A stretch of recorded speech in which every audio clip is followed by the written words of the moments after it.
katakan, amin. Haleluya. Shalom, Bapak Ibu, selamat hari Minggu. Puji Tuhan, kita kembali bertemu dengan saya, Pastor Robert, dan juga tim. Ya, tidak terasa Bapak Ibu sekalian, kita sudah mencapai penghujung bulan September. Ya, kita akan memasuki bulan Oktober. Tinggal berapa bulan lagi nih? Oktober, November, Desember. Ya, tinggal 3-4 bulan lagi kita akan memasuki tahun baru. Ya, walaupun kondisi saat ini kita masih pandemik. Ya, sudah 2 tahun ini kita masih pandemik, tapi saya percaya ya dari beberapa kita sudah mulai bisa beradaptasi dan menyesuaikan diri. Ya, bahkan keluarga saya pun sudah kena COVID, Bapak Ibu sekalian. Jadi kita sudah merasakan ya merasakan impact daripada pandemik ini ya, puji Tuhan. Sekarang istri dan anak-anak saya sudah sembuh. Terima kasih atas doa-doanya Bapak Ibu sekalian. Ya, hari ini kita akan belajar kembali mengenai karakter suci di akhir zaman, Bapak Ibu sekalian. Dan ini adalah tema terakhir daripada topik terakhir daripada tema karakter suci di akhir zaman, yaitu adalah mempelai Kristus. Mari kita baca sama-sama Bapak Ibu sekalian. Kita buka Wahyu ayat 19 ayat 6 sampai dengan 8, Bapak Ibu sekalian. Saya sudah tampilkan juga ya. Boleh ditandai Bapak Ibu sekalian, mungkin nanti setelah ibadah mau diulang kembali ya, silakan ya. Saya percaya kita butuh perlindungan Tuhan ya, tidak cuma pada waktu ibadah saja Bapak Ibu sekalian. Ya, mari baca sama-sama Bapak Ibu sekalian Wahyu 19 ayat 6 sampai 8 ya. Perjamuan kawin anak domba. Lalu aku mendengar seperti suara himpunan besar orang banyak seperti desau air bah dan seperti deru guru yang hebat, katanya, haleluya, karena Tuhan Allah kita yang maha kuasa telah menjadi raja. Marilah kita bersuka cita dan bersorak-sorai dan memuliakan Dia, karena hari perkawinan anak domba telah tiba dan pengantinnya telah siap sedia. Dan kepadanya dikaruniakan supaya memakai kain lenan halus yang berkilau-kilauan dan yang putih bersih. Lenan halus itu adalah perbuatan-perbuatan yang benar dan dari orang-orang yang kudus. Haleluya Bapak Ibu sekalian. Ini adalah nubuatan yang diberikan Tuhan kepada muridnya Yohanes ya di Pulau Patmos. Dia mengatakan apa Bapak Ibu sekalian? Perkawinan anak domba telah tiba. Kenapa? Karena Yesus telah menjadi raja. Bapak Ibu, ya, kita akan bicara hari ini adalah bicara mengenai sebagai mempelai Kristus. Ini adalah topik terakhir dari karakter suci di akhir zaman, Bapak Ibu sekalian. Kalau boleh kita ulas, 2 Korintus 11 ayat 2 dikatakan demikian. Sebab aku cemburu kepada kamu dengan cemburu ilahi, karena aku telah mempertunangkan kamu kepada satu laki-laki untuk membawa kamu sebagai perawan suci kepada siapa, Bapak Ibu sekalian? Kepada Kristus. Haleluya. Kalau kita bicara mengenai mempelai Kristus, kita tidak bicara mempelai pribadi lepas pribadi, tetapi kita bicara mengenai gereja. Bapak Ibu sekalian, kalau kita adalah mempelai Kristus, kita adalah gereja-gereja, orang-orang yang percaya dan mengabdikan dirinya untuk Tuhan, ya, itulah gereja.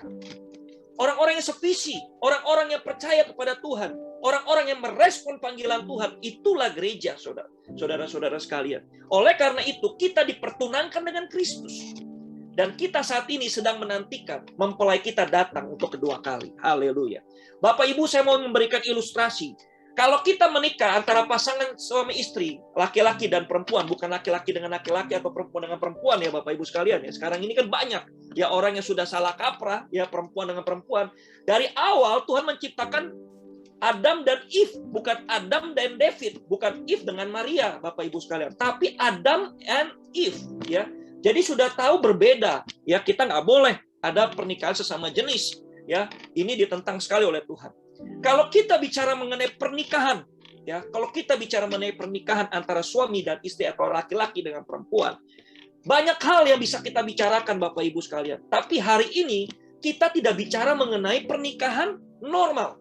Kalau pernikahan normal, for sure ya Bapak Ibu sekalian, kita boleh memilih pasangan kita boleh menolak, ya kita boleh kita boleh cinta buta, kita masa bodoh dengan apakah itu ditentang oleh orang tua atau ditentang oleh Tuhan, kita nggak peduli Bapak Ibu sekalian. Ya, kadang-kadang cinta itu buta, makanya kadang-kadang ada kawin lari, ada kawin yang tidak direstui oleh orang tua, ya bahkan ditentang oleh orang tua, bahkan berbeda agama. Ini pernikahan dunia, saudara. Tapi yang kita mau bicarakan ini adalah pernikahan kawin anak domba. Ini pernikahan raja, Bapak Ibu sekalian. Kalau Bapak Ibu pernah nonton film, ya, bagaimana seorang raja mencari permaisuri, ya, itu berbeda dari rakyat jelata mencari pasangannya. Raja dalam mencari permaisuri totally different, ya, karena kita dan mempelai Kristus dan mempelai raja. Tadi dikatakan apa? Kristus telah menjadi raja. Oleh karena itu, pernikahan ini bukan pernikahan biasa-biasa. Nah, saya mau mencatat Bapak Ibu sekalian, ada 8 hal dalam pernikahan Yahudi kuno. Ya, kita harus mempelajari kenapa prosesi ini disebut sebagai pernikahan anak kawin anak domba. Nah, Bapak Ibu sekalian, kita mau belajar sama-sama hari ini. Ya, ternyata ini adalah satu ilustrasi yang sangat-sangat memberkati saya pertama. Yang pertama, Bapak Ibu sekalian, pernikahan Yahudi kuno, seleksi mempelai wanita oleh mempelai pria. Jadi nggak bisa milih-milih Bapak Ibu sekalian. Ini kita bicara mengenai pernikahan Yahudi kuno atau juga pernikahan raja. Kalau pernikahan raja kebanyakan mempelai wanitanya sudah ditentukan. Nggak bisa sembarangan. Yang mau menikah dengan raja itu nggak bisa sembarangan. Pasti sudah ditentukan. Dipilih dari yang terbaik, saudara-saudara sekalian. Seleksi mempelai wanita oleh mempelai pria. Artinya apa, Bapak Ibu sekalian? Kalau Bapak Ibu pernah membaca kitab Abraham, ya kisah Abraham Bapak Ibu sekalian. Ketika Ishak mau mengambil Ribka sebagai istrinya, apa yang terjadi Bapak Ibu? Dia sudah tentukan. Abraham berkata kepada bujangnya, carilah istri untuk anakku Ishak dari keluarga kaum bapakku, bukan dari tanah Kanaan.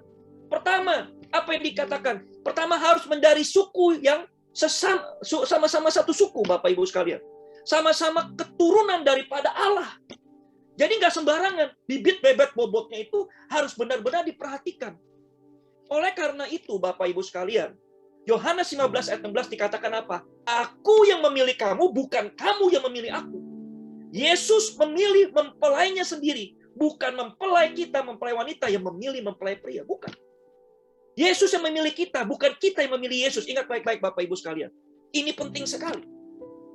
Mempelai kita sebagai mempelai wanita, gereja sebagai mempelai wanita, tidak memilih Yesus. Tapi Yesus yang memilih mempelai wanita itu sendiri. Seperti halnya kisah Ishak memilih Ribka. Bukan Ribka yang memilih Ishak, tetapi Ishak atau Abraham yang memilih mempelai wanita untuk anak. Oleh karena itu ini penting sekali. Ya. Jadi kalau kita saat ini boleh ikut Tuhan, bukan karena kita pilih Yesus. Tapi Yesus yang telah menetapkan bahwa kita mempelainya dia. Haleluya. Bukankah ini anugerah, bukankah ini kasih karunia dalam hidup kita? Luar biasa saudara kalau kita boleh dipilih sebagai mempelai raja. Ya. Tidak banyak orang saudara sekalian boleh mendapatkan kesempatan ini dipilih sebagai raja. Oleh karena itu terlepas Bapak Ibu sekalian sekarang ini sudah dibaptis atau belum dibaptis Bapak Ibu yang mendengarkan khotbah ini, Bapak Ibu sudah dipilih oleh Tuhan untuk menjadi mempelainya dia. Oleh karena itu tambahkan komitmenmu ya, dibaptis dalam nama Yesus. Ini penting.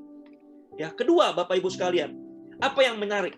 Menarik dari memilih mempelai ini, Yesus tidak memilih kita dari sembarangan. Yesus hanya memilih orang-orang yang apa saudara? Merespon. Ya, merespon. Persetujuan mempelai wanita. Tidak mungkin bisa menikah seorang raja dan seorang wanita kalau wanitanya nggak setuju. Ya, di Roma 10 ayat 9 sampai 10 dikatakan apa saudara? Ya, barang siapa yang percaya dengan mulutnya dan percaya di dalam hatinya, mengaku dengan mulutnya dan percaya di dalam hatinya, dia diselamatkan. Oleh karena itu Bapak Ibu sekalian, pernikahan harus ada persetujuan dari mempelai wanita. Ketika bujang Abraham mencari Ribka, keluarganya bertanya, maukah engkau menjadi istri orang ini? Ditanya dulu saudara sekalian. Seperti halnya Yesus mati di atas kayu salib. Apa yang terjadi Bapak Ibu sekalian? Yesus berkata, maukah kau mengikut aku? Responnya dari siapa? Responnya dari kita. Boleh nggak kita menolak? Silakan. Yesus tidak pernah memaksa kita untuk menerima dia. Oh, luar biasa kan? Betul? Dia curahkan jiwanya, curahkan darahnya untuk kita. Tapi dia tidak pernah memaksa. Kau harus ikut aku. Inilah hebatnya Yesus, saudara. Dia mati untuk dosa kita, tapi dia tidak pernah memaksa. Kau harus ikut aku. Oleh karena itu, perlu ada persetujuan dari kita sebagai mempelai. Apa itu, saudara?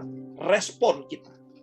Saudara, kalau kita sudah tahu mempelai pria atau mempelai kita, atau pasangan kita, telah berkorban untuk kita. Dan dia tanya, maukah kau menjadi istri? Apa kira-kira jawaban saudara? Apakah jawaban, oh enggak lah, aku masih mau mencari yang lain. Aku tidak cinta kepadamu. Saudara, sekali lagi saya katakan, ini bukan masalah cinta atau tidak cinta. Seperti halnya orang dunia. Aku kurang cinta sama dia, aku nggak mau menikah sama dia. Ini berbeda, saudara. Ketika raja sudah menentukan permaisuri, bisakah saudara menolak? Kalau kita lihat di film-film, saudara, ya mungkin aja bisa menolak. Ya, oh saya nggak cinta sama raja itu. Tapi sebagian besar, kitab Esther menyatakan, ketika Esther dipilih menjadi permaisuri, bisakah dia menolak? Semua orang ingin menjadi permaisuri, saudara. Walaupun itu mungkin menjadi gundik, bukan permaisuri, bukan permaisuri, tapi jadi gundik, saudara. Itu pun banyak orang yang mau menjadi gundik raja. Karena ini bicara mengenai raja, bukan menjadi rakyat jelata. Oleh karena itu, saudara, persetujuan dari mempelai wanita pertandakan apa? Respon kita terhadap kasih Kristus. Kristus sudah berkata, maukah kau ikut aku? Maukah kau menerima aku sebagai mempelai? Kalau kita merespon, saudara sekalian, maka kita akan menjadi mempelai Kristus. Tapi kalau kita tidak merespon, artinya apa, saudara? Kita menjadi orang-orang yang tidak terpilih. Oleh karena itu, saudara, orang-orang yang terpilih oleh Tuhan adalah orang-orang yang mau merespon panggilannya. Yesus memang mati untuk banyak orang, karena Yesus adil. Baik orang yang percaya maupun tidak percaya, Yesus mati. Tapi, Yesus juga adil. Orang yang tidak percaya dan tidak mau merespon, silakan, tidak ada masalah. Ya, jadi orang-orang seperti itu, saudara, nanti ketika pada akhir zaman, ya ketika ada pengadilan Kristus dan orang-orang itu terbuang, tersingkir, terbakar di neraka, ya, bukan salahnya Yesus. Yesus sudah memberikan dirinya, membuka dirinya untuk menerima semua orang, tapi banyak orang yang tidak merespon. Itu bukan salahnya Yesus. Oleh karena itu, Yesus tidak memilih orang-orang yang tidak merespon dia, saudara. Yang ketiga, perkawinan Yahudi kuno apa, saudara? Adanya perjanjian dan minum cawan perjanjian, namanya ketubah. Coba, saudara, di Yeremia 31-34 dikatakan apa? Allah memiliki perjanjian baru ketika adanya Yesus. Perjanjian baru itu dengan darahnya Yesus. Kalau kita dengan yang lama, saudara, perjanjian Taurat Musa, tidak ada satu orang pun yang berhasil melakukan Taurat Musa selain siapa, saudara? Yesus Kristus sendiri. Oleh karena itu, dia adalah anak domba yang tidak bercacat. Yesus dikatakan apa? Aku tidak meniadakan satu titik pun dari kitab Taurat, tetapi aku menggenapinya. Menggenapinya artinya apa, saudara? Dia melakukan seluruh kitab Taurat tanpa cacat. Oleh karena itu, dia adalah anak domba yang tidak bercacat dan suci. Sehingga darahnya bisa memutihkan dosa daripada kita semua. Oleh karena itu, saudara sekalian, perjamuan Yahudi kuno, adanya perjanjian. Yang dikatakan di sini adalah perjanjian baru antara kita dengan Yesus. Kedua, kita harus minum cawan perjanjian. Di Lukas 22-20 dikatakan, barang siapa minum cawan ini adalah lambang perjanjian baru oleh darahku, yang dimateraikan oleh darah.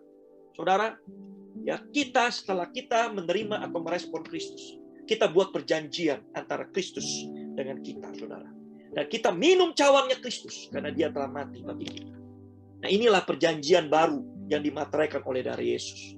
Yang keempat, saudara, pernikahan Yahudi kuno, ada pemberian kasih, PK, menandakan harga seorang mempelai wanita. Ketika bujang Abraham mengambil Ribka, saudara sekalian, untuk menjadi istri daripada Ishak, Ribka pertama kali diberikan apa? Emas dan gelang, saudara sekalian. Kemudian diberikan juga kepada keluarganya pemberian-pemberian yang indah. Pemberian itu menandakan apa, saudara? Betapa berharganya mempelai wanita itu. Saudara, apa yang Yesus berikan untuk kita? Dia memberikan nyawanya. Menandakan bahwa kita sungguh berharga. Bayangkan, saudara, Yesus memberikan pemberian kasih, bukan dengan emas dan perak, bukan dengan barang yang fana, tetapi dengan nyawanya, saudara sekalian. Itu menandakan saya dan saudara begitu berharga sebagai mempelai wanita. Oh, luar biasa. Ini adalah kebenaran yang tidak bisa kita pungkiri, saudara. Tidak bisa kita pungkiri bahwa Tuhan menebus kita. Ya, Tuhan memberikan seserahan. Ya, Tuhan memberikan seserahan. Mungkin ketika kita menikah, kita ada seserahan kepada kaum wanita. Betul, saudara? Pria memberikan seserahan. Baik itu orang Batak, orang Chinese, orang Jawa. Pasti ada seserahan. Seserahannya biasa apa, saudara? Biasa emas, batangan. Maka dikatakan seserahan Tuhan. Bukan emas dan perak. Bukan dengan barang fana. Tetapi dengan apa? Nyawanya sendiri. Tidak ada yang bisa menggantikan seserahan daripada Tuhan. Oleh karena itu, saudara, ini bukan pernikahan biasa. Ini pernikahan agung, pernikahan yang luhur yang di hadapan Tuhan. Yang kelima, saudara, ada ritual purifikasi. Artinya apa? Ini berkaitan dengan mempelai wanita. Sebelum menikah, orang-orang Yahudi, mempelai wanita harus disucikan. Esther, saudara, dia dilulur atau nggak tahu begitu banyak rempah-rempah diwangi-wangiin, saudara sekalian. Itu harus dipurnikan, harus disucikan. Karena dia menikah dengan raja. Kita nggak orang sembarangan yang bisa menikah dengan raja, saudara sekalian. Yesus raja di atas segala raja.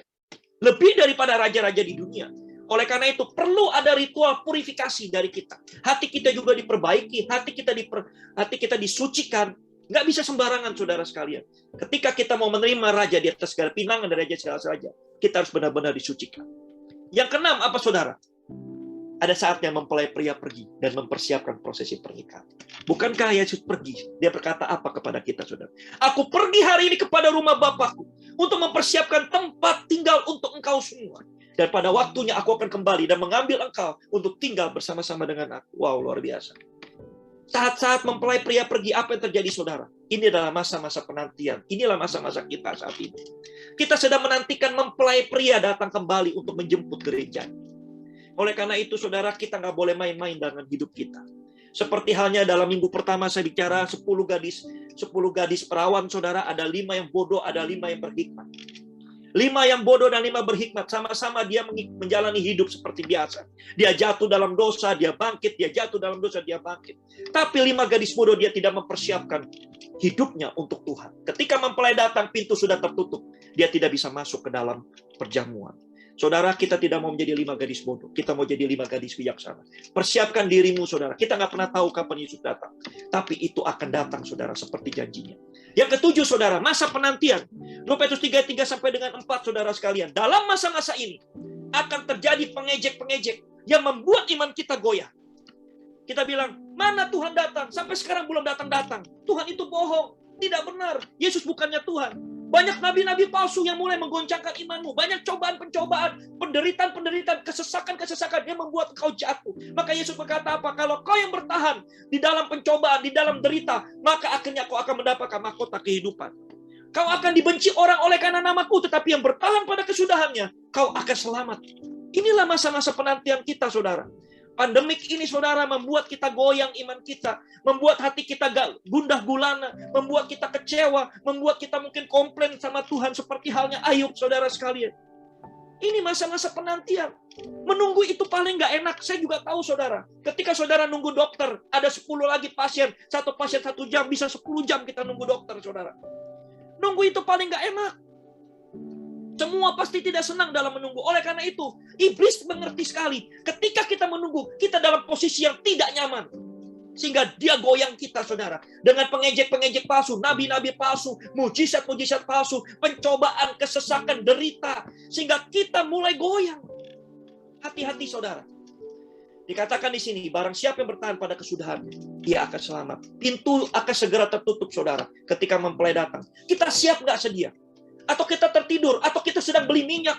Beli minyak bisa diibaratkan apa? Kita sedang mencari Tuhan, kita baru belajar mengenal Tuhan. Sudah terlambat. Orang-orang yang sudah mengenal Tuhan, dia sudah siap sedia. Wah, waktunya tiba. Kita harus siap-siap, kita harus menjadi hidup benar. Kita harus hidup kudus. Kita sudah mempersiapkan diri.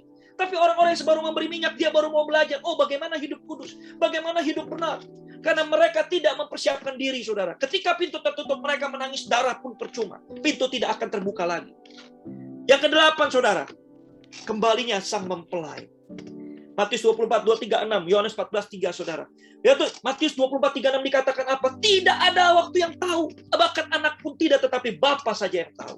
Anak tidak, kenapa? Anak ketika itu Yesus masih di dunia, saudara. Yesus menjadi anak manusia, tetapi ketika dia menjadi raja, dia tahu kapan itu waktunya datang.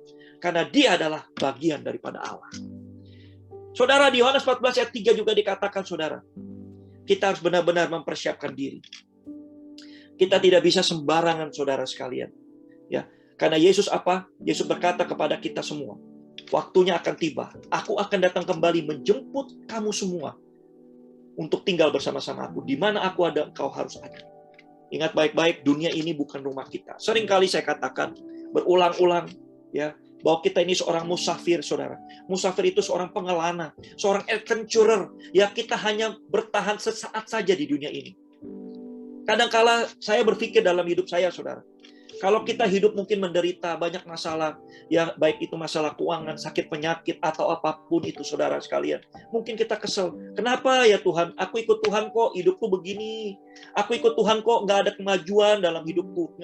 Ekonomi begini-begini aja. Aku masih tiap hari terus bergantung kepada Tuhan. Ya aku tidak bisa mendapatkan kebebasan finansial. Ya ada hutang sini tutup sana, hutang sini tutup sana. Ya kadang-kadang saudara kita mungkin berpikir, oh sakit nggak pernah kunjung sembuh. Ya ada sakit yang baru, sakit satu sembuh dan kemudian ada penyakit yang lain. Keluargaku nggak pernah akur, selalu ribut. Saudara, mungkin kita berpikir begitu dalam hidup ini.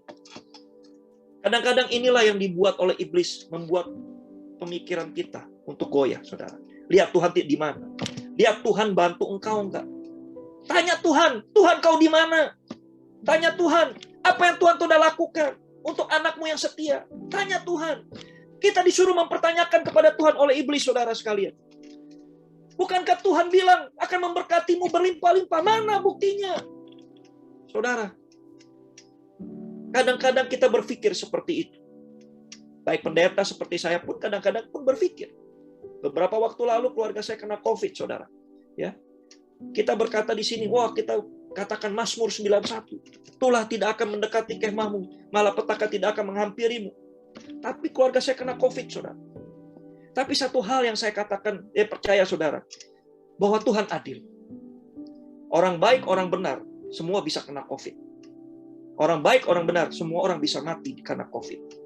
Jadi bukan karena COVID, saudara, Tuhan jahat. Ini wabah, ini tulah, saudara sekalian. Bukan karena Tuhan jahat, tapi Tuhan ingin memperbaiki tatanan daripada sistem dunia yang sudah hancur, sudah rusak. Kalau enggak, saudara sekalian, tidak ada satupun orang yang bisa diselamatkan. Tuhan nggak mau seperti itu, saudara. Oleh karena itu, saudara, hari-hari ini perlu kita untuk merefleksikan diri kita. Kalau kita nggak bisa bahagia di dunia ini, saudara sekalian, tetap jangan tinggalkan Tuhan. Karena kebahagiaan di dunia ini paling 70 tahun, 80 tahun.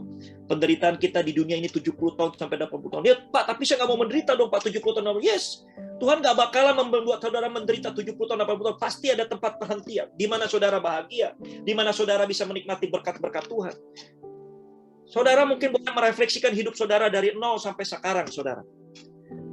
Ya, kemarin Pastor Gerson bilang, ya, suruh dicatat antara yang kebaikan-kebaikan Tuhan selama hidupnya.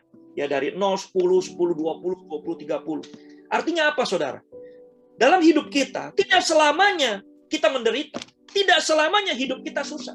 Tidak selamanya hidup kita jatuh, saudara. Tidak selamanya hidup kita tidak bisa menikmati apa yang Tuhan berikan. Betul nggak, saudara? Kalau Tuhan, kita ikut Tuhan seperti itu, saudara, mungkin kita sudah jatuh dari dulu. Kita saat ini masih setia sama Tuhan. Saya percaya ada berkat-berkat Tuhan yang kita nikmati. Yang membuat kita percaya, membuat kita berharap. Tapi secara ekstrem saya mau katakan, kalaupun kita menderita 70 tahun, 80 tahun, itu masih jauh lebih baik dibandingkan kita menderita secara kekal di api neraka, saudara. Jauh lebih baik 70 tahun, 80 tahun kita menderita daripada kita menderita kekal di api neraka. Oleh karena itu, saudara, masa-masa penantian ini adalah masa-masa yang penting bagi kita semua. Jangan kita berpikir mengenai diri kita sendiri. Apa yang membuat kita senang, apa yang membuat kita bahagia. Ketika kita mulai berpikir apa yang membuat kita senang, apa yang membuat kita bahagia, kita lupa untuk membahagiakan Tuhan. Kita lupa untuk membahagiakan sesama kita karena kita terlalu fokus sama diri kita. Sehingga apa, saudara? Sehingga kita tidak bisa bahagia. Waktu kemarin saya sharing, saudara. Ada satu orang yang mengatakan, saudara sekalian, saya lupa orang itu siapa, ya mungkin salah satu orang kaya ya di dunia ini, saudara, katakan, kekayaan yang kau cari dengan susah payah, memang betul kau bisa nikmati, tetapi kekayaan itu akan membuat kau bosan. Mau beli makanan yang seperti apa? Kau kaya, kau mungkin bisa memiliki makanan satu piring 20 juta, ya. Mungkin makan burung goreng, saudara, burung goreng hasil pertanding dia juara, ya 100 juta itu sekali goreng 1 juta, saudara, satu piring. Karena baru juara burungnya, saudara. Ya, mungkin bisa begitu. Paling mahal 1 juta, tapi seenak-enaknya burung perkutut, saudara, yang baru juara itu, saudara. Ya, rasanya seperti daging ayam. Ya, nggak mungkin bisa lebih beda, lebih nikmat atau gimana, saudara. Setiap hari kau makan burung juara 1 juta, 1 juta, saudara. Lama-lama membuat kau enak, membuat kau mual, membuat kau bosan. Jadi artinya apa, saudara? Kekayaanmu satu titik akan membuat kau bosan. Karena apa? Karena kau hidup untuk dirimu sendiri. Tapi dengan kekayaanmu, kau hidup untuk Tuhan, kau hidup untuk sesama. Saya percaya hidupmu jauh lebih bermakna. Oleh karena itu, saudara lihat, banyak orang-orang kaya saat ini, baik itu orang-orang seperti Bill Gates, seperti Mark Zuckerberg, seperti Warren Buffett, saudara sekalian. Hidup mereka happy. Kenapa? Karena hidup mereka tidak untuk diri mereka sendiri. Mereka adalah kaum filantropis yang hidupnya untuk orang lain, menyumbang begitu banyak uang. Mereka nikmati hidup, nggak nikmati hidup. Mereka punya banyak uang, dia nikmati, tapi sebagian besar uangnya juga mereka sumbangkan untuk orang lain. Itulah hidup jadi bermakna. Banyak orang mengkeep semua hartanya untuk diri mereka sendiri, tanpa mau membagikan kepada Tuhan dan maupun kepada pekerjaan Tuhan atau untuk orang lain. Coba saudara lihat, orang-orang seperti itu hidupnya membosankan. Tidak ada bermakna sama sekali. Karena kita hidup untuk diri kita sendiri. Semakin kita hidup untuk diri kita sendiri, kita semakin mengasihani diri kita. Kalau ada hal buruk terjadi dalam hidup kita, Tuhan, kenapa hal ini terjadi? Tuhan, kenapa hal ini boleh datang ke dalam hidupanku? Bukankah aku sudah banyak berbuat baik? Bukankah aku sudah hidup kudus? Bukankah aku hidup benar? Tapi kita lupa bahwa kita hidup untuk diri kita sendiri. Oleh karena itu, saudara sekalian, dalam masa-masa penantian ini, janganlah kau hidup untuk dirimu sendiri. Jangan kau mencari kebahagiaan untuk dirimu sendiri. Ketika Tuhan bahagia, ketika suamimu bahagia, ketika istrimu bahagia, ketika anak-anakmu bahagia, itulah kebahagiaanmu yang sejati. Bukan karena kau bahagia sehingga kau bisa membahagiakan orang lain. Bukan karena kau bahagia kau bisa membahagiakan Tuhan. Kebalik, saudara. Karena Tuhan kita bahagiakan, kita bahagia. Karena orang-orang sekitar kita bahagia, kita ikut bahagia. Inilah, saudara, saat-saatnya penantikan mempelai Tuhan. Oleh karena itu, saya catat ada 3 hal penting, saudara. Bagaimana karakteristik mempelai Kristus pada akhir zaman. Pertama, saudara, karakter Kristus itu menanggalkan manusia lama. Kolose 3:9-10 dikatakan demikian, janganlah lagi kamu saling mendustai, karena kamu telah menanggalkan manusia lama serta kelakuannya dan telah mengenakan manusia baru yang terus-menerus diperbaharui untuk memperoleh pengetahuan yang benar menurut gambar kaliknya. Saudara, ketika kita terima Yesus, kita memasuki satu perjanjian baru. Hidup kita diubah total, dibersihkan mulai lagi dari nol. Kalau kita boleh buka lembaran, itu lembaran yang putih, lembaran putih bersih. Yang belum ada catatannya sama sekali. Ketika kita menanggalkan manusia lama, berarti kita masuk ke dalam kehidupan yang baru. Belajar meninggalkan kehidupan yang lama, masuk ke dalam kehidupan baru yang penuh dengan apa, saudara? Dengan komitmen. Inilah waktunya kita membangun proses kepercayaan kepada Tuhan, saudara. Namanya kita adalah mempelai wanita. Kita harus mempercaya bahwa mempelai pria akan datang. Kalau kita tidak ada iman untuk percaya bahwa mempelai pria akan datang, kita akan goyah, kita akan gundah, kita akan berpikir, benar nggak ya dia akan menjemput saya? Benar nggak ya dia akan meminang saya? Benar nggak ya dia akan memberkati saya? Benar nggak dia akan membawa saya tinggal bersama-sama dia? Kita mempertanyakan, saudara. Padahal mempelai pria itu sedang mempersiapkan rumah bagi kita. Di rumah Bapaknya di sorga. Inilah yang kadang-kadang, saudara sekalian, kita nggak sabar untuk menunggu. Di sini boleh tanya dalam diri saudara, apakah saudara termasuk orang yang sabar untuk menunggu? Kadang-kadang kita mau sukses saja, saudara, kita nggak sabar. Kita mencari jalan pintas. Kita mau sukses dalam waktu yang cepat. Semua pasti maunya begitu. Mau kaya dalam waktu yang cepat. Mau berhasil dalam waktu yang cepat. Mau punya anak dalam waktu yang cepat. Ketika kita mau punya anak, hari ini bisa, besok udah bisa punya anak. Hari ini kita mau kaya, besok sudah bisa kaya, saudara. Inilah kita, saudara. Tapi Tuhan senang proses. Tuhan ingin agar kita membangun trust itu nggak dari atas tiba-tiba datang percaya. Ketika kita lahir kita harus percaya, oh percaya Tuhan. Tapi percaya itu harus dibangun dari bawah, saudara sekalian. Saya dan istri saudara membangun kepercayaan itu 20 tahun dan sampai saat ini terus berproses, saudara. Tidak mudah untuk berproses itu. Bahkan mungkin ada beberapa pasangan di sini yang jauh lebih lama dari saya menikah. Dan itu pun masih proses. Proses untuk membangun trust. Boleh tanya istri saya, saudara. Kadang-kadang dia pun sanksi kepada saya. Kenapa? Karena kita masih dalam proses membangun trust. Bayangin, saudara. 22 tahun menikah. Masih dalam proses membangun trust. Gak pernah berhenti. Pastor Gerson kemarin juga berkata, ya, seorang murid yang berhenti belajar adalah bukan murid, saudara. Ya, kita tidak pernah berhenti belajar, kita tidak pernah berhenti membangun iman kita, kita tidak pernah berhenti membangun kepercayaan trust kita kepada Tuhan. Sampai kita mati pun, kita harus terus mengenal Dia lebih dekat, lebih dekat, lebih dekat lagi. Kalau kita berhenti untuk mengenal Dia, saudara sekalian, kita akan tergerus oleh ilah-ilah zaman ini. Iblis jauh lebih pintar, saudara, memutarbalikkan fakta. Semakin hari kita semakin tidak mengenal Dia, kita berhenti. Tuhan, aku sudah cukup mengenal Engkau. Disitulah masuk iblis. Disitulah ada kesombongan rohani. Bahwa kita merasa bahwa kita lebih pintar daripada orang-orang lain. Kita lebih rohani, kita lebih kudus, kita lebih benar daripada orang. Disitulah masuk iblis. Iblis mulai mengoyak-ngoyakan. Udah buat apalah, kau sudah mengenal Tuhan, kau sudah berdoa tiap hari, kau sudah memberikan perpuluhan, kau melayani di gereja, bahkan kau melayani di mimbar, kau sudah membawakan firman Tuhan. Kau sudah memberikan perpuluhan, kau sudah memberikan persembahan kepada orang-orang miskin, kau sudah melakukan banyak hal, kau sudah melakukan hal yang besar, kau sudah sampai titik terakhir. Saudara, padahal Tuhan bisa mengangkat orang itu lebih tinggi lagi, lebih tinggi lagi, lebih tinggi lagi. Kita tidak pernah tahu seberapa banyak kita bisa ditarik oleh Tuhan untuk mencapai potensi kita lebih lagi, saudara. Kalau saudara pernah baca ya bahwa otak kita ini hanya pakai cuma 10-20% aja, saudara.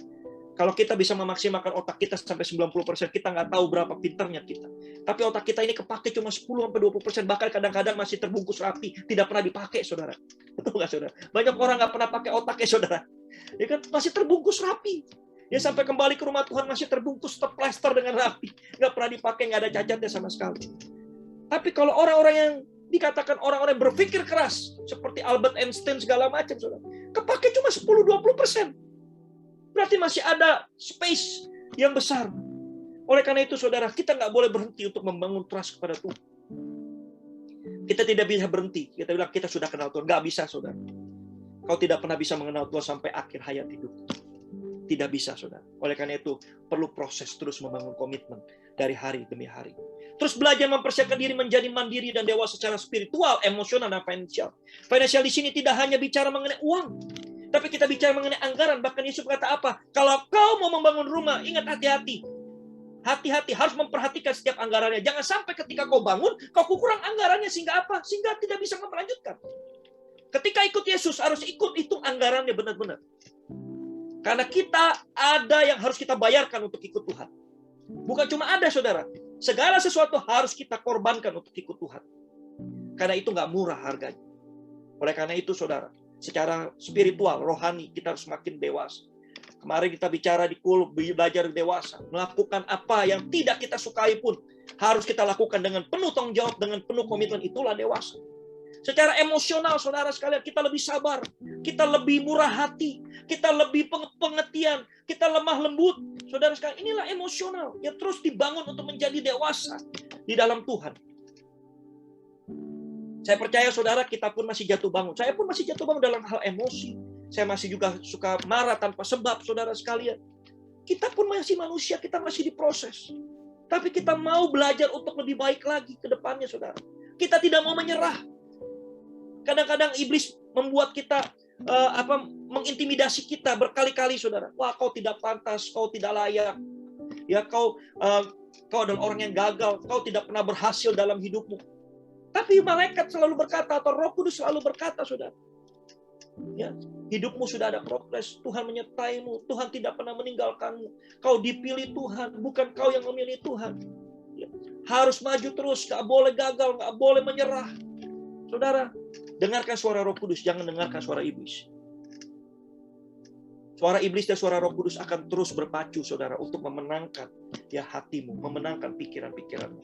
Oleh karena itu kau harus memilih. Kau pilih suara Roh Kudus atau kau pilih suara iblis. Itulah adalah keputusan, saudara. Oleh karena itu, secara orang yang dewasa, dia bisa mengambil satu keputusan yang tepat. Banyak orang tidak berani mengambil keputusan untuk ikut Tuhan. Kenapa? Karena mereka belum dewasa secara rohani, saudara. Banyak hal keputusan-keputusan kita, saudara, tidak menyenangkan kita. Karena keputusan-keputusan yang Tuhan ambil, bukan keputusan yang menyenangkan kita, tetapi yang sesuai dengan kehendak Dia. Oleh karena itu dikatakan apa, saudara? Ada jalan yang lebar, ada jalan yang sempit. Banyak orang memasuki jalan yang lebar karena enak, karena mudah, karena gampang. Tapi jalan yang sempit itu susah, sempit, dan tidak bisa bergerak. Mungkin bebas, saudara sekalian. Banyak aturan-aturan dalam hidup kita. Tapi itulah yang menyelamatkan. Jalan yang sempit itu membawa pada kehidupan, sedangkan jalan yang lebar itu membawa pada kebinasaan. Saudara, inilah Tuhan yang katakan. Oleh karena itu, saudara, kita harus mandiri secara spiritual, secara emosional, secara finansial. Kita harus memperhitungkan anggaran untuk ikut Tuhan. Jangan hidup sembarangan suka-sukanya kita, saudara. Karena hidup ini kita dalam masa-masa penantian. Kita nggak mau menjadi 5 gadis bodoh yang saat kita pintu terbuka, kita sedang mempersiapkan diri. Sudah nggak ada waktunya lagi, saudara. Maka akhir ini Tuhan berkata dengan keras, saudara sekalian, di kitab Wahyu. Ya, orang yang kudus akan semakin kudus, orang yang jahat akan semakin jahat. Saudara tinggal pilih. Saudara mau hidup kudus atau hidup jahat? Karena orang yang jahat akan semakin jahat, orang yang kudus akan semakin kudus. Ini sudah terjadi pemisahan dengan jelas. Tidak bisa lagi abu-abu, saudara. Aku milih abu-abu, gak bisa. Gak bisa suam-suam kuku lagi. Kau harus dingin-dingin, kau panas-panas. Kau harus milih-milih. Mau yang mana? Kita nggak bisa lagi, saudara, hidup sesuai dengan apa maunya kita. Saya mau di tengah-tengah Tuhan. Saya masih belum bisa menyerahkan hidup saya sepenuhnya untuk Tuhan. Inilah kembali lagi mengambil keputusan untuk ikut Tuhan. Yang kedua, saudara, mempersiapkan hati. Bukan yang dilihat manusia, yang dilihat Allah. Manusia melihat apa yang di depan mata, tetapi Tuhan melihat hati. Saudara, mempelai wanita yang dilihat oleh Tuhan adalah hatinya. Yang pertama, hatinya harus siap dimurnikan, saudara sekalian.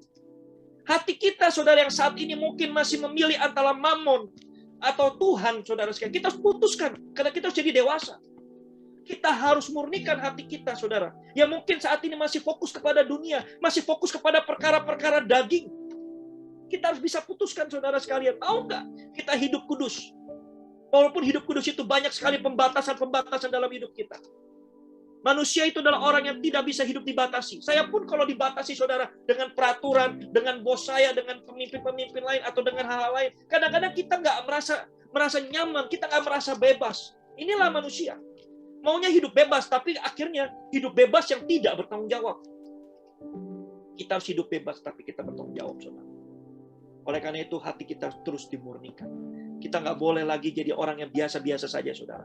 Kita harus menjadi orang yang hati kita tidak boleh ada satu kepahitan, satu kegetiran, ya, satu hal-hal yang membuat kita sesak, kita membuat kita dendam, kita membuat kita benci. Ingat baik-baik, saudara, bukan dari mulut yang menajiskan orang, tetapi dari setiap yang keluar dari hati itulah yang menajiskan orang. Ada apa, saudara? Ada pikiran-pikiran jahat, kemudian ada hujat, ada sumpah serapah, ada keinginan pembunuhan, perzinahan, percabulan. Itulah yang menajiskan. Datangnya dari mana, saudara? Dari hati. Yang kedua, saudara sekalian, Tuhan berkata apa? Ketika aku datang, yang aku ingin lihat adalah apakah ada iman di dalam engkau. Saudara, kalau kita mulai hari ini tidak mempersiapkan untuk beriman kepada Tuhan, kita akan goyah di tengah jalan, mungkin kita akan menyerah untuk ikut Tuhan. Karena iblis dengan pandainya memutarbalikkan setiap apa yang telah kita kerjakan dalam hidup ini. Kalau kita melihat pandemik ini, saudara, sudah 2 tahun. Aduh, saudara, kita mungkin pelaku-pelaku bisnis di sini. Mungkin ada beberapa teman-teman yang bekerja, teman-teman, termasuk saya pribadi, saudara. Itu benar-benar, saudara, kita menguras otak. Gimana kita bisa survive? Karena baru mulai usaha, tiba-tiba tutup lagi. Baru buka usaha, tiba-tiba tutup lagi. Baru buka usaha, tiba-tiba tutup lagi. Gimana mau maju, saudara? Banyak mungkin teman-teman di sini yang baru mulai bekerja, baru mulai meniti karir, baru mulai meniti bisnisnya. Tiba-tiba lockdown lagi, tiba-tiba lockdown lagi, tiba-tiba lockdown lagi.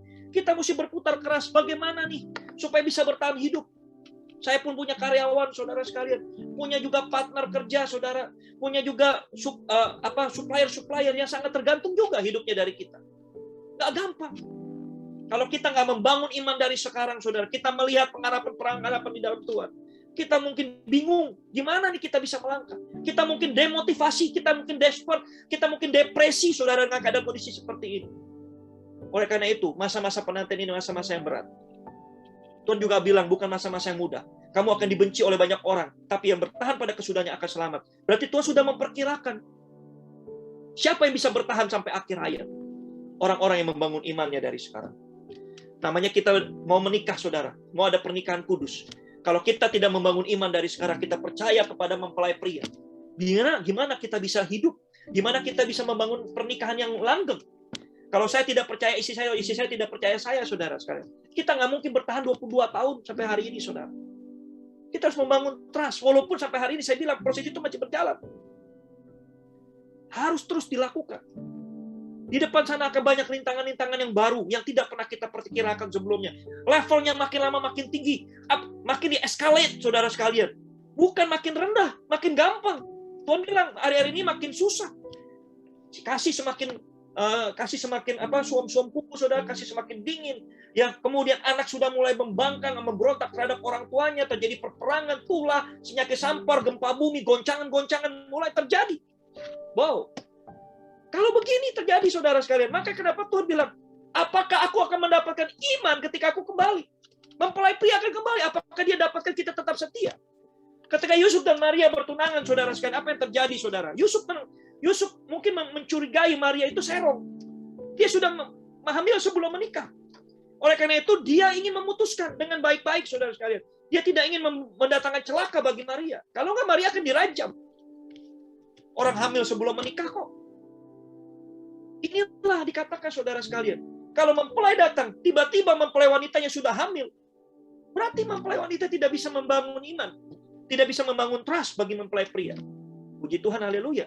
Akhirnya malaikat menyatakan kepada Yusuf bahwa itu adalah anak dari rohnya Tuhan. Sehingga dia percaya, saudara. Kalau Yusuf tidak dekat dengan Tuhan, dia tidak akan percaya.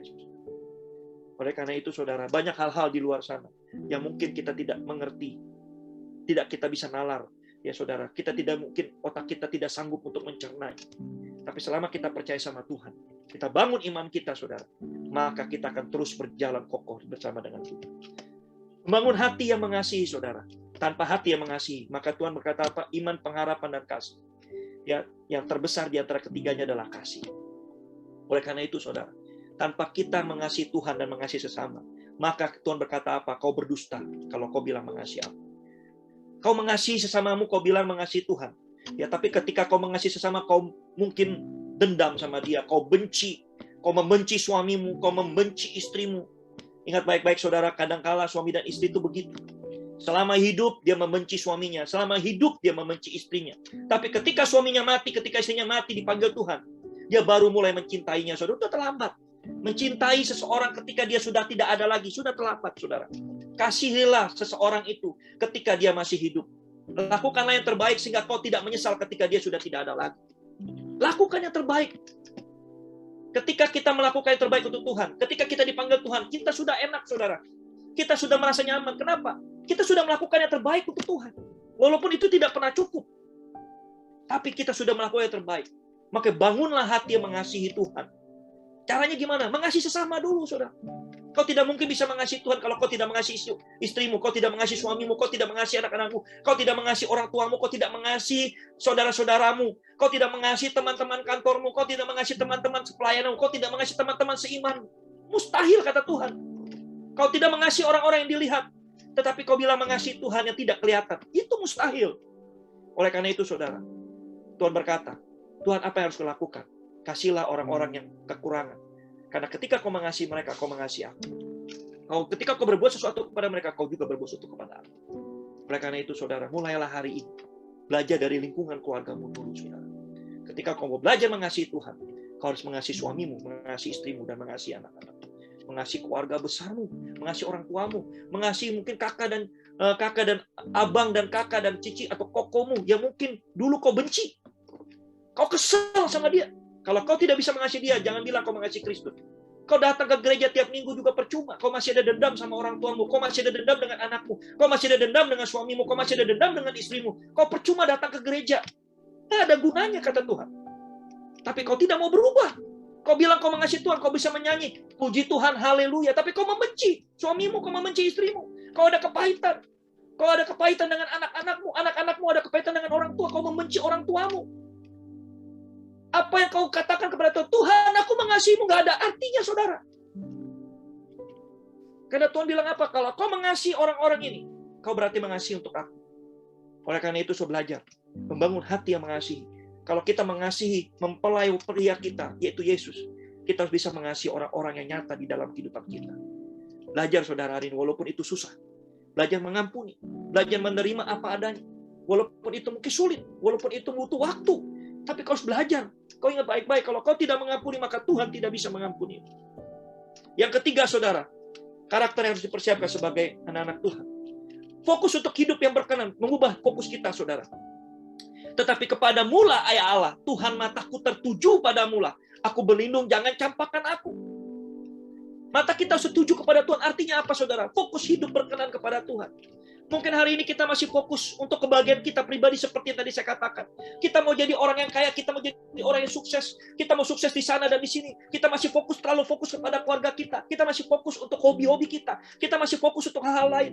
Coba saat ini, kita coba refleksi apakah fokus kita itu berkenan kepada Tuhan. Kita coba refleksi, saudara. Karena hidup kita harus berkenan kepada mempelai pria. Kalau enggak, saudara sekalian, bagaimana kita bisa dinikahi oleh raja? Di atas segala raja. Raja di atas segala raja hanya menyeleksi orang yang merespon dia dengan benar. Merespon artinya apa, saudara? Melakukan dengan sungguh-sungguh apa yang Tuhan kehendaki dalam hidup kita. Karena kita sudah merespon. Tuhan memberikan kasih-Nya kepada kita. Tuhan, aku terima kasih-Mu. Aku terima dan aku keep sungguh-sungguh. Aku kerjakan sungguh-sungguh. Aku mau mengasihi-Mu sungguh-sungguh. Itulah berkenan dengan Tuhan. Jadilah seperti Tuhan berkenan. Ikutlah aku, karena aku lemah lembut dan rendah hati. Kalau kita sombong, saudara sekalian, gimana kita bisa hidup berkenan kepada Tuhan? Kita pikir bahwa kita memberikan perpuluhan, kita membangun gereja, kita menyumbang kepada orang-orang miskin, kita bisa menghapus dosa kita. No, saudara. Dosa kita dihapus karena darah Yesus, bukan karena perbuatan baik kita. Kita diselamatkan bukan karena perbuatan baik kita, bukan karena perbuatan-perbuatan kita yang membantu banyak orang. Maka orang-orang dunia, saudara sekalian, menghapus dosanya dengan apa? Berbuat baik. Dia bangun untuk orang miskin, dia bantu orang miskin. Kenapa? Karena mungkin banyak dosa-dosa yang dia ingin dihapuskan dengan perbuatan baik. Ingat baik-baik, perbuatan baikmu tidak bisa menyelamatkanmu. Perbuatan baikmu tidak bisa membuat kau berkenan. Kecuali kau sudah merespon Tuhan dengan benar. Merespon Tuhan dengan benar apa? Kau tunduk kepada Tuhan. Apa yang Tuhan inginkan kau lakukan? Setiap perbuatan baik yang kau lakukan dari Tuhan, itulah yang Tuhan hargai. Tuhan bilang apa? Saya tidak membutuhkan persembahanmu.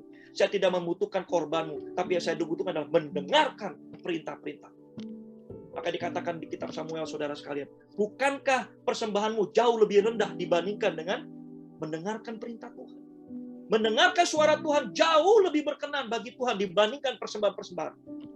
Ketika kau mendengarkan Tuhan, kau pasti akan memberikan persembahan. Ketika kau mendengarkan Tuhan, kau pasti melakukan perbuatan-perbuatan kudus. Ketika kau mendengarkan, kau pasti melakukan perbuatan-perbuatan yang benar.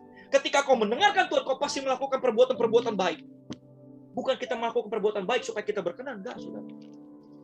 Tapi karena kita mendengarkan Tuhan, kita berbuat baik. Karena kita mendengarkan Tuhan, kita berbuat benar. Kita mendengarkan Tuhan, kita berbuat kudus. Semuanya kembali lagi untuk Tuhan. Supaya orang lain bisa melihat ada Kristus di dalam hidup kita. Yang kedua, saudara, sebagai seorang mempelai wanita, kita harus bisa melayani mempelai pria. Belajar. Belajar, saudara sekalian. Maka hari-hari ini, sebagai seorang mungkin istri, mulai mengajar anak-anak perempuannya bagaimana nanti bisa melayani suaminya. Mengajar anak-anak prianya bagaimana dia juga bisa melayani istrinya. Ini harus dilakukan, saudara. Karena dalam waktu masalah kita dalam mempelai wanita dan Yesus dalam mempelai pria, kita harus bisa melayani mempelai pria. Belajar untuk melayani Tuhan, saudara, dari hal yang terkecil. Apa itu melayani Tuhan? Menggenapi setiap perintah-perintahnya. Salah satunya adalah mandatnya, saudara. Jadikanlah semua bangsa muridku dan baptislah mereka dalam nama Bapa, Anak, dan Roh Kudus. Ini mandat Tuhan yang diberikan untuk semua kita, bukan untuk pendeta, bukan untuk hamba-hamba Tuhan, tapi kita semua adalah hamba-hamba Allah. Kita adalah sahabat-sahabatnya Allah, dan kita semua punya tugas yang sama. Jadikan semua bangsa muridku. Mungkin caranya berbeda-beda. Hamba Tuhan dengan berkhotbah, ya hamba Tuhan mungkin dengan melakukan pelayanan-pelayanan di gereja. Tapi engkau melakukanlah pelayanan-pelayanan di tempatmu. Ketika kau melayani orang-orang di sekitarmu, ingat baik-baik, saudara, ketika kau melayani orang-orang di sekitarmu, kau melayaninya untuk Tuhan. Lakukan apa yang kau bisa, agar orang bisa melihat ada Kristus di dalam hidup. Kau di bidang pendidikan, kau mau menjadi guru. Coba lakukan yang terbaik untuk jadi guru, agar semua orang bisa mengenal Tuhan melalui apa yang kau lakukan. Kau jadi ibu rumah tangga, jadikanlah ibu rumah tangga yang baik, membangun anak-anakmu menjadi pribadi yang kuat di dalam Tuhan. Sehingga orang lain melihat anak-anakmu bertumbuh menjadi orang yang sopan, anak-anak yang berbakti, anak-anak yang mungkin tawakal kepada Tuhan. Orang bisa lihat, wow, luar biasa ini keluarga. Itu pun jadi suatu benih, saudara. Oleh karena itu, mari belajar untuk fokus melayani Tuhan. Bukan fokus melayani diri kita sendiri. Banyak hari-hari ini, saudara sekalian, kita sibuk melayani diri kita sendiri. Kita mau begini, kita mau lebih mentereng di hadapan orang, kita mau lebih dihargai orang, harga diri kita nggak boleh diinjak-injak, kita harus lebih hebat dibandingkan dengan tetangga kita. Kalau tetangga kita beli mobil baru, kita harus beli mobil 2. Kalau tetangga kita beli rumah bagus, kita juga beli rumah 2, saudara sekalian. Itu yang banyak kita lakukan. Fokus kita salah, saudara sekalian. Fokus kita sangat-sangat sementara. Fokus-fokus ini kita sangat-sangat rentan sekali, volatil banget, saudara. Padahal hidup kita ini sangat volatil akhir-akhir ini. Saya lihat istri saya waktu itu, saudara, sakit COVID. Panas, saudara, nggak bisa tidur, mual, muntah. Ya, saya ada di sisi dia, saya pikir masih gejala biasa, saudara. Pas kita tes ternyata COVID, saya pun juga ngeri-ngeri sedap, saudara. Karena saya melayani dia di situ, saudara. Kalau kita, saudara, kita bisa melihat betapa rentannya kita. Istri saya dan anak-anak nggak pernah keluar, saudara, tapi kena COVID. Ya, ini kan juga sesuatu yang, maksudnya dalam tanda kutip, saudara, Banyak saya yang keluar, sering keluar ketemu dokter, ketemu klinik. Ya, saya juga ketemu dengan teman-teman kantor. Saya negatif, istri dan anak saya positif, saudara. Artinya apa? Kita ini sangat rentan.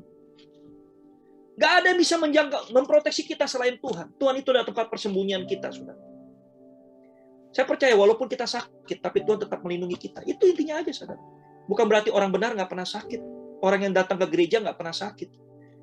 Kita memang baca Mazmur 91, saudara, untuk apa? Keselamatan jiwa kita.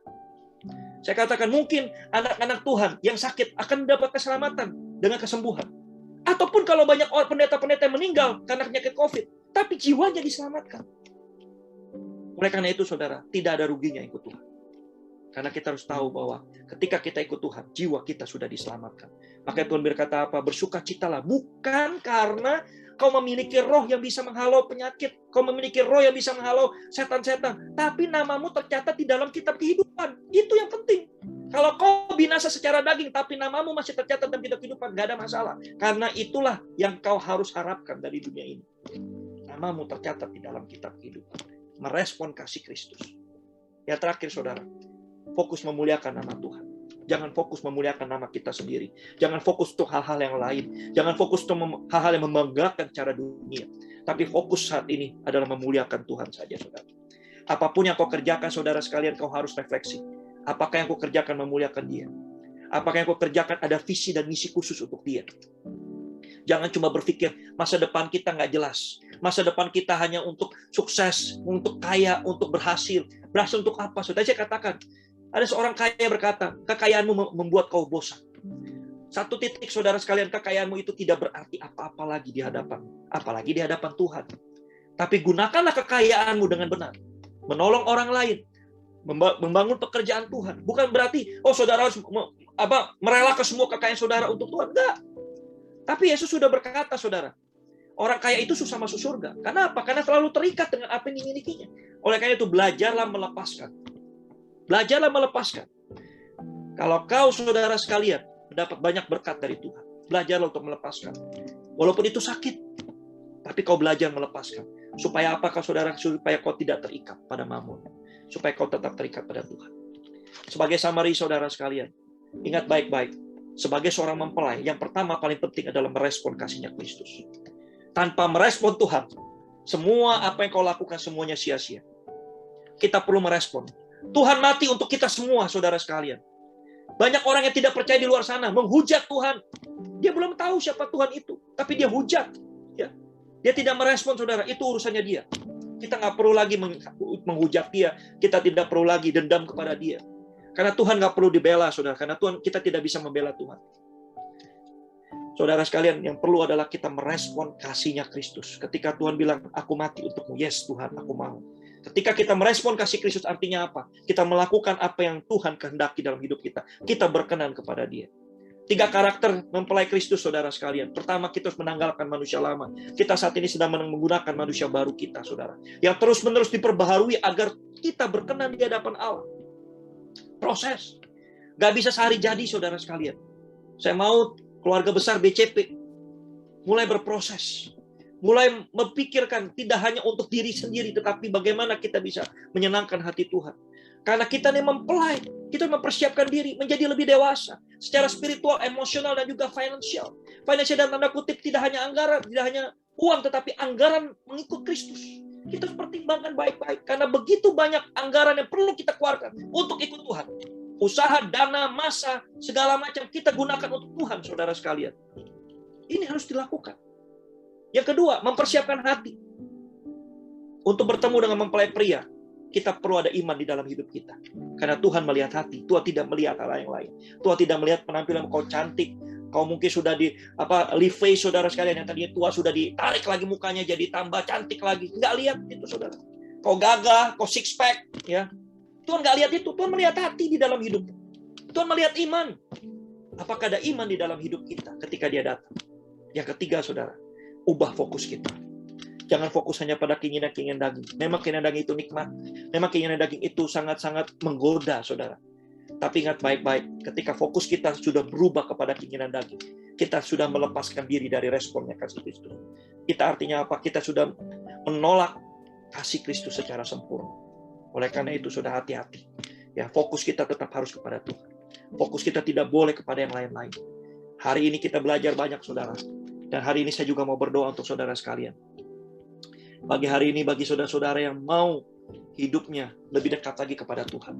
Ya, mempersiapkan diri sebagai mempelai Tuhan. Mari kita sama-sama berdoa. Saya mau berdoa untuk saudara. Biar